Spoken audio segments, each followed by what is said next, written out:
মানে পাব লাগিলে প্ৰথম আমি কমপ্লিট কৰিম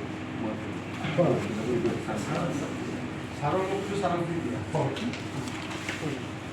মাননীয় উপায়ুক্ত মহোদয়, মৰিগাঁও জিলা, মৰিগাঁও অসম। বিষয়ে আদৰণি স্মাৰক পত্ৰ মহোদয়, সংগ্ৰামী অভিনন্দন গ্ৰহণ কৰিব।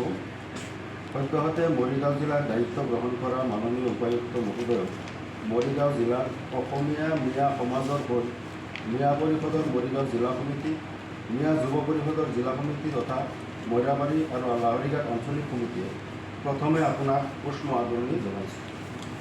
এই সুযোগতে বৰ্তমানৰ কিছু জ্বলন্ত সমস্যা ক্ৰমে জেহাদী, আল কায়দা, মাদ্ৰাছা উচ্ছেদ, ড্ৰাগছ বিৰোধী অভিযান আদিক লৈ চৰকাৰৰ স্থিতি সন্দৰ্ভত ৰাইজৰ মাজত কিছু ভুল বুজাবুজি চলি থকা পৰিলক্ষিত হৈছে।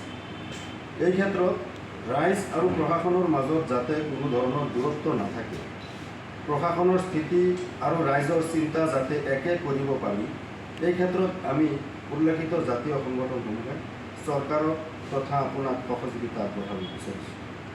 জিলা প্ৰশাসনে যাতে সদায় ৰাইজৰ আস্থাভাজন হৈ জিলাখনৰ সৰ্বদিশৰ উন্নয়ন, নিয়ন্ত্ৰণ আদিৰ ক্ষেত্ৰত অধিক শক্তিশালীভাৱে আগবাঢ়িব পাৰে, এই কামনাৰে উল্লেখিত কিছু জ্বলন্ত সমস্যা উনুকিয়াই আমাৰ অতি প্ৰিয় নৱগত উপায়ুক্ত মহোদয়ক উষ্ম আদৰণি জনাই এই স্মাৰক পত্ৰখিনি সামৰিছোঁ।